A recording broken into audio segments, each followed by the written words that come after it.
Hey guys, it's Aleish. Welcome back to my channel, and today is going to be a super chill video because it is officially the first of the month. It's September 1st, and I wanted to do a August wrap-up, rounding up all the books that I read in August, and then go into September with all of the books that I hope to read. And so yeah, I hope you guys enjoy this video, and let's just go ahead and get started with the little yap sesh. Do you guys like my shirt? Speaking of yap session, look at it. It says Born to Yap. I felt like it was a fitting shirt for the occasion, but just wanted to show you guys the shirt. Okay, so I read a grand total of 8 books this August, which I feel like is a new record because I had been in a reading slump for like the majority of the past like 9 months because of college apps and like senior year and stuff, and I literally just got back into reading again like consistently in like maybe I want to say like June, because I came back to my Bookstagram in like June, and that's when I really started to get back into reading. But every month since then I've only been reading like 3 or 4 books, which is still like a lot. Like that's a feat on its own, but in comparison to like a couple months ago, like last year and the year before, I was reading up to like 16 books a month, which is kind of crazy. And I want to get back into the grind, and I'm very happy that this month I was able to read 8 books. So excited. And so yeah, let's talk about all. I wanted to start off with all of my ARC reads, otherwise known as my advanced copies. These are all books that are gifted to readers by publishers, and they're all books that are new and upcoming and to be published. So there's publicity that's generated for the books before they make their debut, and I was honored to get 4 this month, and online and physical copies. But I wanted to start off with House of Hearts by Skyla Arn, and this is from Penguin Teen, so thank you so much to Penguin Teen Publishers for giving me this copy. And this book, first of all, the cover is absolutely stunning. I'm obsessed with this cover. The art is beautiful and it looks so intriguing, right? So intriguing. But yeah, this book is basically about this character named Violet, who goes to this boarding school that her best friend went to, but her best friend died in this freak accident, and Violet thinks that it was actually a murder. So she is going to the school to basically solve her best friend's death, and in the process she is roped into this like secret society thing that they have going on, and there's a lot of drama and intrigue and secrets and mystery, and there's a little bit of romance. This is a YA, and there's a little bit of romance between her and one of the descendants of the school's like headmaster. This book was super good. It was really fast paced, and I really liked the author's writing style. This is the first book that I read from Skyla, and I really liked it. I liked her writing style. I thought it was very fitting for a YA novel, and I really liked the characters too. I thought all the characters fit well together. I wasn't expecting the plot twist. There was like some plot twist that was involved that I wasn't really like expecting. I thought it was going to be a little bit more generic, but she went like a different route with it, which I really appreciate, especially in books like this one where it's a murder mystery, but it could go 1 or 2 ways, and then when the author like goes a completely different way. But yeah, this was a really good book. This book releases September 2nd, so hopefully by the time I'm publishing this, it is already out and you will be able to get your copy. And then the next ARC that I got was actually an advanced listening copy, so it was an audiobook, and it is Room for Two by Lana Ferguson. And I am so excited because I don't normally listen to audiobooks. I prefer having like the physical book in my hand, but I love Lana Ferguson. She's one of my favorite authors. I talk about her all the time on my Bookstagram. I read all of her books. I have all of her books. I have special editions of her books. Like, this girl is my favorite rom-com author, so to get an audiobook from her was so exciting. So thank you so much to Netgalley, which is a hub for all arcs if you want to get into that. Netgalley and Spotify. Thank you so much to Spotify for getting me my advanced copy. This book is already released. I believe it released in August. It is about Nora and Cade, who meet at a party, but when they meet, Nora is drunk, and so she doesn't remember any of their conversations or anything that happened that night. But you know who does? You know who does remember? Cade. He remembers everything and has been pining over this girl for like the next year, and they run into each other through mutual friends, and she works at like this coffee shop that he frequents, so like they are in each other's vicinities. And to see like the dual point of view, because it is dual point of view, and you can like see both Cade and Nora's point of views, and just to see them pining over each other, so good. Like, it's so good, and it is a novella, so it was super fast paced. But I think all of Lana's novels are like that, which I really appreciate, because I am a firm believer that like rom-coms should not be more than like maybe 350, 400 pages. Like, that's just excessive at that point. Like, what could possibly be happening in those like 500 pages? But yeah, I love this novella, and I thought that their chemistry was really good, and then being able to see them meet over a little miscommunication circumstance, which normally I don't like miscommunication, but this one it worked.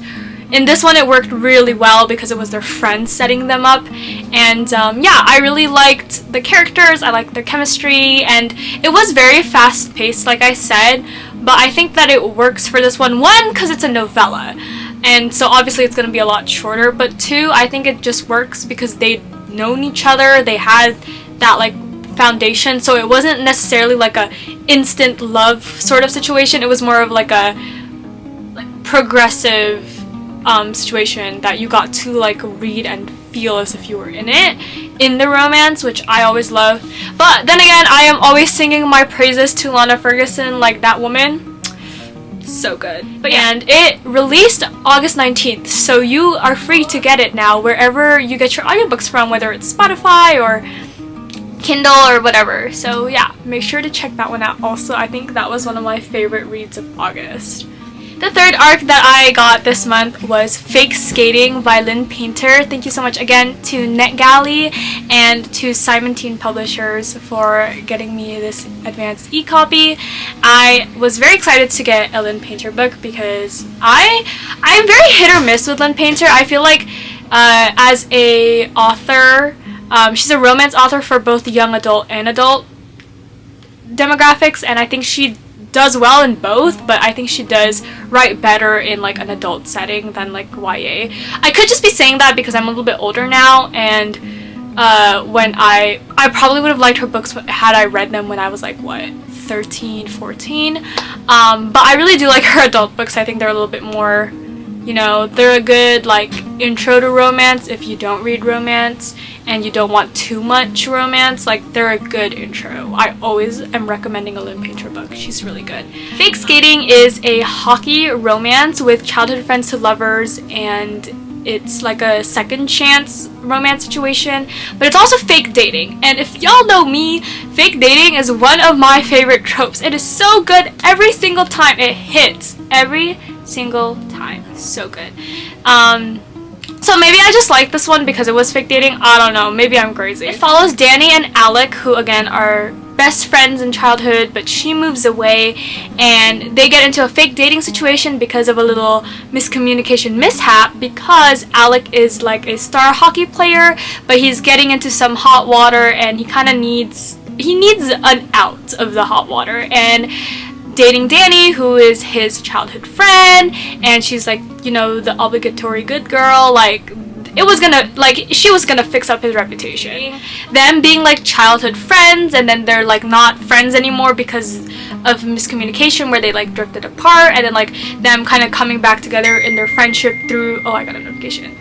Coming back through their friendship through fake dating. I don't know, it like scratched an itch in my brain. It was really good, and it is a YA, so it's set in high school, and I was like, at a lot of parts of the book I was like, okay, so we're in high school. I don't think this would happen in high school, but it's fictional. Like, I don't think any of this would be happening anyways, but because it's fictional, so I kind of was like, okay, I'm just gonna let it slide, because this book was really good. I loved Alec and Danny's character development throughout the book. I feel like you don't see that super well sometimes in rom-coms. It kind of gets swept under the rug sometimes, but in this one you could see them grow with each other, back to each other, being friends first and then lovers. I really like that. I don't know. That trope, this just had all of my favorite tropes. Like, it made my heart warm.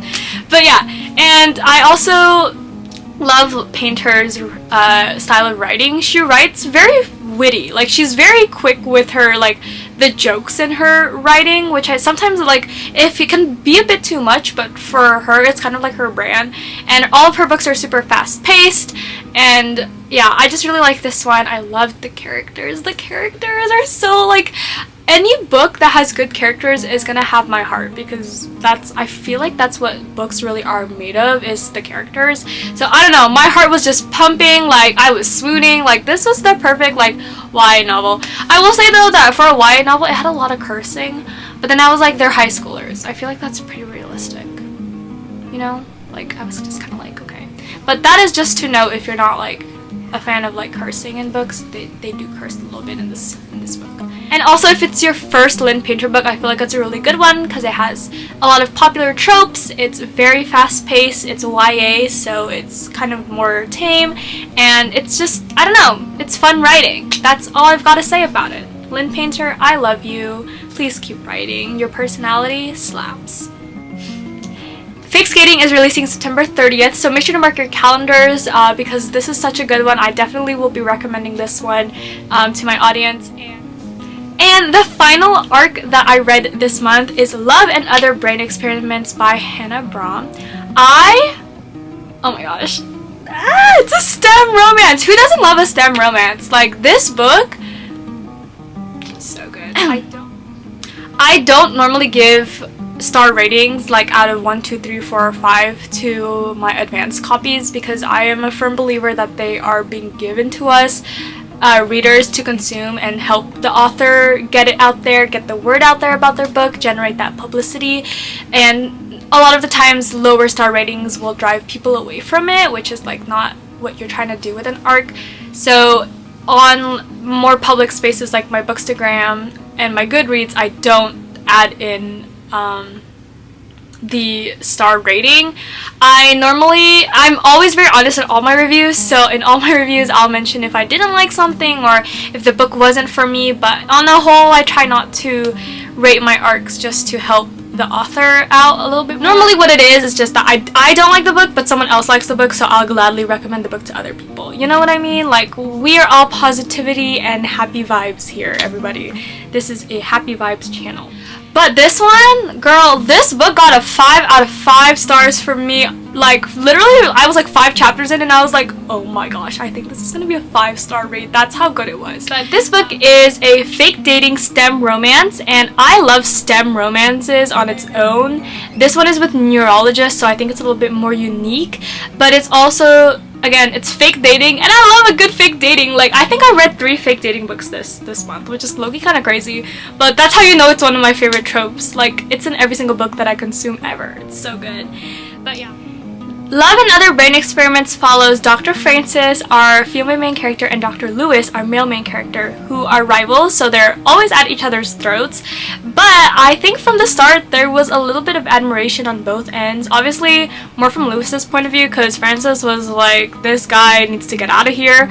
But they're put in this situation where one of their colleagues, who is super important to Francis because she's like kind of funding their project, she thinks that they're together and she's like, oh my gosh, that's so adorable. And Francis is like, oh my god, we need to be dating so that they like us or like me, and I can break out in the academic world and like put my mark in and put my mark in neuroscience. It's like this whole, like, she has this whole monologue in her head, and so she goes to Lewis and she's like, please fake date me. And at first Lewis is like, absolutely not, but then Lewis, who our main guy here who has some familial issues, he's like, actually, if I had a girlfriend I could bring her to my family function where I do in fact have familial issues, but a girlfriend will make it a little bit better. Like, I'll have someone to cope with it through. And so they get together in this fake dating setting, and it is so cutesy. It's like, it's very, this one was different as well. Similar to how Lynn put in a twist on her fake dating trope, Hannah did the same thing here where the readers get to kind of see like mistakes, because I don't know, sometimes with fake dating it all like goes really smoothly and I'm like, didn't we like have to talk about this first? Like, shouldn't we have had like a discussion about, and that's exactly what happened here. Like, they kind of went into a situation without any talking, and then afterward they're like, okay, we need to sit down and like discuss our background, or you know, like who's the romantic between, like, you know, like to discuss all like the rules and regulations, if you will, of their fake dating. So I loved their banter. I loved the academia setting. I loved how the science was kind of incorporated in a way that wasn't too much science for a rom-com, but like it fit with the story, and the writing was super fun and it was very fast-paced. The writing was super fun and it was super fast-paced, and the banter was so good, and I don't know, like it was just really good. And as someone who loves Ali Hazelwood, who is like the queen of steam romances, I would put Hannah right up there with her, because this one was really good. And to be a debut novel, oh my gosh, I'm so excited to see what else she will be coming out with. Love and Other Brain Experiments releases February 6, 2026, so it doesn't release until next year, but I highly recommend this one, and so I'm so excited to celebrate its release. So make sure you also put this on your calendars, because so good, 5 stars. Chef's kiss. Okay, now that I finished talking about all of the arcs that I read, again, thank you so much to all the publishers and to Netgalley, the goat of arcs, for getting me all of my advanced copies. I'm always so grateful. Like, I love having this platform where I get free books. But yeah, now we're gonna talk about all of the books that I read, like just like in general, and it was a month of good reads. I had to start off with this one, obviously. This is Accomplice to the Villain by Hannah Nicole Mayer. I absolutely love this book and this author. This is the third novel in the Assistant to the Villain series, which I thought originally was going to be a trilogy. But guess what, y'all? It's not a trilogy, because I read this book, and that ending, no. That was not an ending. That was a cliffhanger.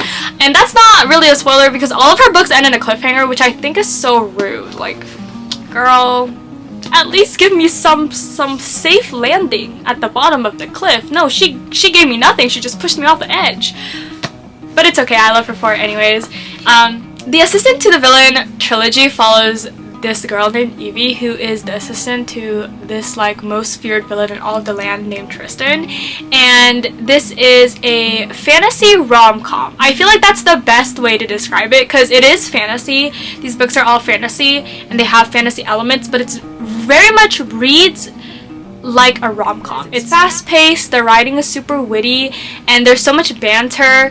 And while the fantasy elements are very like generic, like there's a prophecy, there's magic, there's kingdoms, there's a talking frog, Kingsley, who is the best character, by the way. All the fantasy elements are very easy to follow and comprehend, so I really do think this is like a fantasy rom-com. So if you're not into fantasy but you're into rom-coms and you want to get into fantasy, I feel like this is a really good start to it.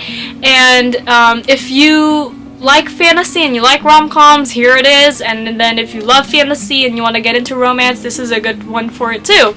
But yeah, this is the third installation, and honestly, I wish I had read the first two, or at least reread the first two, because I didn't, and I low-key was very confused going into the book. Like, the first 10 pages, I kept flipping back, because I was like, what is happening? I was like, who are you? I don't remember you. All I really care about is Evie and Tristan, our main characters, but it actually ended up being really such a fun read. You get introduced to all of the characters in like the first two books, and then in this one we delve more into the prophecy, we delve more into the backgrounds of all the characters, but most importantly, for my romance lovers like me, we see more and more of Evie and Tristan's relationship develop, which I think is so fun. I think it's so fun to have a series and you take your characters and you get to grow with the characters as the books are being released, which I really like with Hannah's books, because they're not done. Like, I've been here since Assistant to the Villain released a couple years ago, and I'm still here waiting for the next one, even though this one just released at like the beginning of August. I'm already so excited for the next one, because her characters are just so strong, and you can't help but root for them, and they're all funny, and they have really like very surface level backgrounds, but the way that Hannah incorporates all of it into the story and makes it this big thing is so fun. And so yeah, I really like this book. I ended up giving it a 4 stars. The reason I gave it a 4 stars was because it was fun, it was enjoyable, it just wasn't like a favorite. It just wasn't like a favorite, but I really did enjoy it. And again, 4 stars because I was very confused, and like this chunk of the book, I was like, what is happening, and I don't know who you are, and I don't know what's going on. Like, I don't know where we are, who we are. Very confused. But I ended up giving Accomplice to the Villain 4 stars. So yeah, this was my first read of August. Up next is another book by Lynn Painter. This girl, she is just on fire. I said it earlier in the video, she's very hit or miss for me, but I don't know, she's been hitting recently, so maybe she's just on a really good streak. But this is Made for Each Other by Lynn Painter, and you want to guess what it is? You want to take a second to guess. Pause the video and see what trope this is. Are you ready? It's fake dating. Oh my gosh, I just love fake dating. I don't know what else to tell y'all. It's so good. Anyways, this one was a wild time. Let me tell you about this book. Basically, we got this girl right here. Her name is Abby. Then we got this guy right here. This is Declan. And Declan, our guy right here, he is a millionaire. Rich, like capital R. Like, this man has like 5 cars and a like $1 million penthouse. He's rich. Our girl right here, not so much. She works as a cleaner. She's like a maid for hire, so she literally goes to people's houses and cleans them. And she actually has a rat infestation in her apartment. And so her brilliant idea, because obviously this is an idea that would go to everyone's brains, is that since he is not in town, and she knows this because she's going to clean his house, she's like, what if I just like lived in his penthouse for like 5 days, and then while my landlord deals with the infestation, and then by the time I get back, by the time Declan gets back, I won't even be here. Like, he won't even know that I was there. So that's her brilliant idea. However, the twist is that Declan's parents come to his apartment, and obviously when they see this girl, they're like, who are you? However, Declan's been going around telling a little white lie to his folks that he has a girlfriend who very conveniently is named Abby. So once Declan catches wind of all of this through his parents, who are like, oh my god, we met your girlfriend, and he's like, what girlfriend? Because I made her up in his head. They come to this agreement that he will pay off her student loans if she goes to be his fake girlfriend for the weekend. And that weekend turns into a couple weekends because they end up really liking each other. Now, when I finished this book, I genuinely was like, I don't know what to rate this book. I was drifting between a 3.5 stars to a 4 stars, and I was even leaning towards like a 4.5, but then I was like, Aleish, back off, that's a little much. Because as fun as this book was, there were a lot of moments where I was like, it's a little stereotypical, like, rich versus poor sort of situation that I kind of was like, it's very generic. And Abby, I loved her and her character development, but there were some parts in the novel where I was like, girl, are you stupid? Like, get up. I was like, why are we not using our brain cells, you know? Use the brain cells that made you have the bright idea of going to use your client's house while he's gone to live in and thinking that he won't notice. Use those brain cells to like think for the grand scheme of things, you know?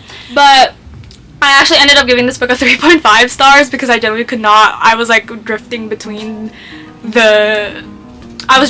ratings, and the ultimate reason for the 3.8 is just because I didn't really vibe with some parts of the book, but overall it was really fun. It was fast-paced, it was a little bit different, and you know what, it was a Lynn Painter book. It was a fun time. And again, that's what I mean when she's a hit or miss. Like, her books are always a fun time, but like a lot of parts of them, or like some parts of them, I'm like, what are we doing, you know? But you know what, this one, I would recommend this one. The final book that I ended up reading in August is Atmosphere by Taylor Jenkins Reid. Let's start with this. Taylor Jenkins Reid is one of my favorite authors that I have discovered through Bookstagram. She's written such good ones: Malibu Rising, The Seven Husbands of Evelyn Hugo, Carrie Soto is Back. That one, Carrie Soto is Back, is my personal favorite. But Atmosphere low-key like went up the ranks and put itself in like right next to Carrie Soto is Back. This one was just as good. I still think Carrie Soto is Back is a little bit better, but I really love this one. Atmosphere is about a group of NASA scientists, and more specifically it's about Joanne and her journey and her family, but it's very much a found family situation between all of the NASA scientists, and it is a love story. I love Taylor Jenkins Reid because she incorporates so much into her books. It's incredible. First of all, can we start with her writing? Her writing is absolutely beautiful. I think it reads very easily, but it's very easy to comprehend, but it's also meaningful and impactful, and you just, I don't know, she just tugs at your heartstrings in a way that's really good. In like the best way possible, like, but also this book was really good because it drifted between the present day and the past. Present day, where there's a rocket launch that has gone wrong, and so you're feeling the suspense, you're feeling the emotions of the characters through the page. I think I was crying 45 pages in, so I will in fact be billing my therapy bills to Miss TJR, but it's okay because in the end I will forgive her because this book was so good. Even though it made me cry, it was so good. But yeah, I really liked it because there was found family. There's a lot of representation in her books within LGBTQ characters, which I think is so important. It's always the diverse representation that we need in books, and for an author like her, so good. And yeah, I don't know how to describe this book without spoiling it, because it's one of those books that you just kind of have to read. I did give this book a 4.5 stars, and the reason that I didn't give it a full 5 was because, one, in the beginning there were a lot of characters that were introduced that kind of made it difficult to like navigate who was who and what was happening. I think that it had to be done because there were a lot of characters incorporated into this book, but since it is like a one point of view character, you're only getting the novel from like one character's point of view, it was like a little bit more confusing. But I really liked it anyways, and I liked all of the characters, and it got better towards the end. It was just the beginning where you were kind of like flipping back to the summary and you were like, okay, who is that? You know what I mean? And then the second point that kind of missed for me was just that there was something missing. I can't tell you what was missing from this book. It was just like a feeling, a vibe. Like, I really loved this book, so I don't know what exactly was missing. It just didn't have like that, I don't know, it just didn't have something. Something was missing. Nonetheless, it was still super, super good. Lots of tears were shed, and I still recommend this book to anyone that And those were all of the books that I read in August, and so let's go right into all of my September hopefuls. And hopefuls is like the strongest word that I can use, since I already know that I'm going to be pretty busy this month with some travel that I'm doing, and also this is going to be my first quarter of college, and I'm going to be moving to college, so so many things are happening, but I'm so excited. And I really hope that I can read more than 8 books this month, but if not, you know, 6-8 books, that's like a very good balance, I feel. But on my 4 main books, obviously if I read more that'll be awesome, but these are the ones that I really want to finish in September. Starting off with The Marriage Hex by Sarah Blue. I saw a reel of this one, so I low-key don't know what it's about. I just saw like a reel promoting it with some like quotes from the book, and I was like, wow, I want to read that book. So I honestly couldn't tell you what it's about. I know that it's a werewolf and a witch. So it's very Halloween vibes, and I know it's not Halloween yet, but it's like Halloween season, so I feel like I'm hoping that this book will like give me, you know, like I'm hoping that this book will put me in the Halloween vibes. You know, I feel like it's gonna be a good first fall book. And next up is an arc that I recently got, which is Thrown for a Loop by Serena Bowen. This is Forever Publishing and Netgalley, so thank you so much to them for this advanced copy. But this one is about a figure skater turned coach who was helping coach a hockey team, and this one is about a figure skater turned coach who is helping coach a hockey team, and one of the hockey players, she was in and one of the hockey players she is kind of enemies with. So this is like a second chance enemies to lovers sort of situation. I really liked the premise of it, so I'm hoping that it'll be good. I've already started it. I've already started reading it, so I'm hoping that it's gonna be good. It's pretty good so far. I'm still kind of waiting because I'm only like 5 chapters in, so I'm hoping the writing gets a little bit more concise, and I'm hoping that the characters get a little bit more, you know, spice to them, a little bit more personality per se. So far, I'm pretty much enjoying it. It's pretty good. The next book is Throne of the Fallen by Kerry Maniscalco. As you can see, I started reading this in August, but I put it down and I just like didn't pick it up for the rest of the month. But this is a fantasy. It's based on the 7 deadly sins, and all the sins are princes. So it's a fantasy romance. This is her adult series. She has 2 YA series that I've already read, and if y'all know, I love Kerry Maniscalco. She is one of my favorite fantasy authors because her writing is so descriptive and so beautiful, and all of her plots are fun and very suspenseful and exciting, and all her characters, my goodness, I love her characters. Her characters are always so good. This one is about the Prince of Envy who is cursed, and so he kind of needs help getting out of the curse, and he needs the help of this artist who is harboring her own secrets, and her name is Camila. So I am really enjoying it so far. I will get back to you on what's happening in the book because I probably will have to reread this since it is a fantasy, and putting it down for like a whole month, I don't remember what was happening in this first like chunk. But I will say what I do remember is that her writing is still just as good as ever. So yeah, this is another hopeful. And the last September hopeful that I have is Wings of Starlight. Is Wings of Starlight by Alison Saft. I have the cover of this book. This is the cover. I just took it off because on the back, it got kind of like, it was in my tote bag and I think it got kind of crushed, so I took it off because it was bothering me. So it's kind of naked right now. This is my naked book, but this is Wings of Starlight. This is a YA Disney novel, and it is adapted based off of the Tinkerbell books, and it is about Queen Clarion and this guy's love story. I don't remember this guy's name. Mallory, that's his name. I don't know if that's how you pronounce it. Mallory. This guy. Because if you remember in the Tinkerbell movies, there's like the fall, spring, summer fairies and then the winter fairies, and they're not allowed to cross. And then in the movie, we find out that Queen Clarion and Mallory told this story about these star-crossed lovers, and we find out that it turns out to be them. So this book is about them, basically. It's like a prequel to all of the Tinkerbell movies. So this one I haven't started. As you can see, I am quite literally on the prologue, so nothing, I don't know what's happening here. But I'm very excited because I've seen lots and lots of glowing reviews for this book on Bookstagram and on Goodreads, so I'm very excited to read it. And that does bring us to the end of today's video, and you're probably like, Aleish, what are you doing? You're like not in your house anymore, and also the lighting's terrible. But I actually forgot to film my outro before I left the house for Kristoff's taekwondo practice, so gotta make do with what we have, and I'm trying to get this done today to get it out to you guys by tomorrow. So I hope you guys enjoyed the little yap sesh, and that you guys got to see some books that you might want to add to your TBR. But if you read any of them, let me know down in the comments below because I'd love to know, love to chat with you guys about them. But we can also chat about books on my Bookstagram at Aleish with an underscore. You can follow me there. Make sure to hit the like button on this video and make sure to hit the like button on this video and the notification bell to get notified whenever I post a new video. I am trying to get back into a regular posting schedule, but honestly, I don't know, so you better hit that button so you know when I do post. And also, please remember to subscribe. Your support means the world to me, and I'm so thankful. And yeah, I hope you guys enjoyed the video, and as always, stay safe, stay healthy, and be kind always, and I'll see you guys in the next video.